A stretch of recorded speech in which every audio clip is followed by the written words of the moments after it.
Okay, and then at what point did you make it more into a spiritual thing? Like when did you fall into So I that? was doing hair for a long time. I think it was all spiritual because we're spiritual beings, right? And so it was the personal journey that led me into everything else. Since I was licensed, I really wasn't cutting a lot of hair. I worked like corporation jobs. Mm. And so I worked like at JC Penney's, and they have a salon in there. And I was Oh, just wow. like watching people. That's I would funny. just watch, and I would study different stylists because I was a little bit intimidated, and that had to do with like my own healing, like being intimidated and a lot of second guessing, and like, am I good enough to do this haircut, or like, what if I mess up, or all those things. So all of that is spiritual, right? Because you have to build yourself up, and you have to say, okay, I can practice these things, I can have an understanding and a connection. And so it was all in that way. And then I decided I was working at another corporate job. So I went from there to like a supercuts type spot. It was called like the hair cutters. I don't know if I can say that on here, but Yeah. I went over there and some stuff was happening that really wasn't pleasant. And I Um, had it up to here, and I said, you know what, I'm just quitting. Like I'm not like a big like quitter, but it was just like I needed to resign. I needed to leave that vibration of corporate salon life, where I felt like there was a lot of like, you can only wear this color. There's so oh, many rules. The client's always right. Like, it was just more about like finances and more about like how to please your client, but not teach them enough for them to do it. It's all about them coming back. How do you retain? How do you retain with like things you don't teach them? And so I really didn't like that. And I knew I had always wanted to do barbering. That's what I really wanted to do. But because my mother was paying for half of my school, she was like, no, if you're going to do hair, you need to do the whole thing. You need to go to cosmetology. So when I quit that salon, I was like, I'm going to do a crossover. I mm, trusted myself, and I went to the crossover. And this was about the time I was about to start going to Sweat. This okay. was almost about the time I was going to meet you, because I had just met Priscilla, our friend Priscilla, Dr. Priscilla Ortiz. Shout out to her. Yeah, I had met her, and I had got invited to go to Sweat. And I think it was around that time, just again, I think it's a very personal journey. And that's what helped me to see that there was more than just the hair cutting. So as I went to decide I wanted to go to barbering school, that was a whole other experience in itself, where I ended up doing the crossover program for like one day. Oh, wow. And because spirit led me out of there, Mm, like spirit led me into the barbershop that I worked at for 4.5 years after that one day. And so all of it is spiritual once again. And so, yeah, I worked there for 4.5 years in that barbershop, Empire's Barbershop.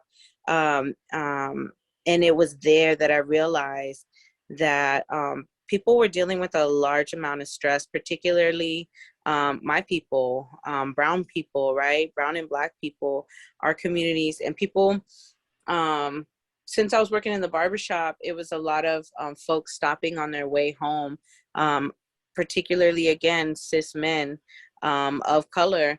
And I thought about my father, and I thought about how I grew up. And, we live in the Inland Empire, and a lot of people are traveling from Los Angeles. oh, And so yeah. you travel an hour and a half to work 8.5 hours just to sit in traffic 2 hours, and you're carrying all of that fight or flight, all of the thoughts. And it was just like, damn, like, what can I do? And so that's where I started with it, was like, how can I help reduce stress? So I started to look up like what the stress rate was in, I don't remember what year I was doing my studying. So I don't remember. I turned 29.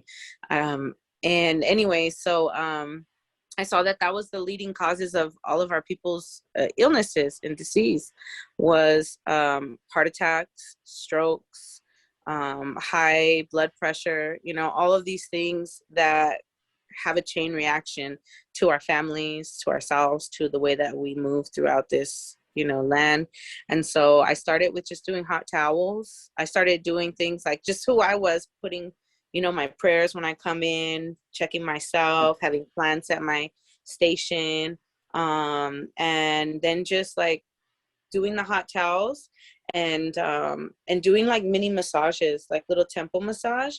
And again, I thought about like my father, what that chain reaction was. Like, children don't know that, you know, their parents just got off of work and they had a stressful day. They just are excited to see you. And, you know, it could be really,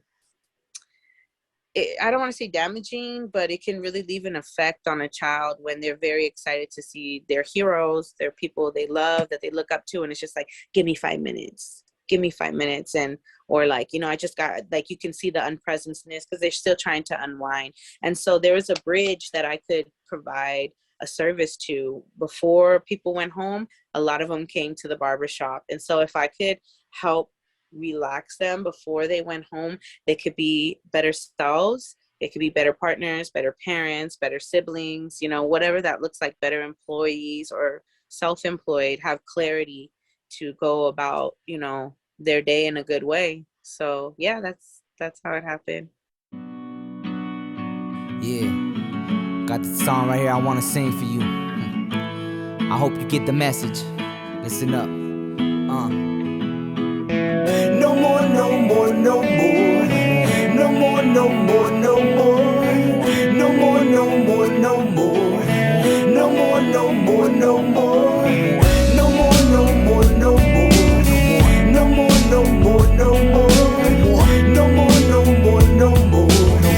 No more, no more, no more. Sometimes this life is complicated. You're feeling let down, fed up, and frustrated. But I'ma demonstrate to you, yeah, to you, what there's a will, there's a way. Cause I ain't never thought I'd live to see this day. But hey, look, I'ma keep on pushing on, being strong. If not for me, then for the next generation. Cause look at what they're facing, man, it ain't looking pretty. These greedy two-pay wearing out to stop there. Cause the truth is they scared, yeah, they hiding. And ruling this world from their high castles. Yeah, they high castles, I'ma battle this out and punch them in the mouth with this knowledge dedicated to the masses, so hear me out. Cause I do sure hope that you make this world better. Cause I guarantee you they ain't gonna do it, stop there. It's time to activate your activism and show them you do more than simply post cool quotes on your media page. And you can feel my rage. Yeah, you know sometimes you gotta speak up. Don't die in silence, the time is now. Yeah, so I'm go and find. Yeah, that's right.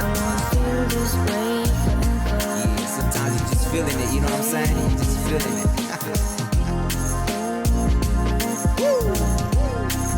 And I wanna feel this way forever.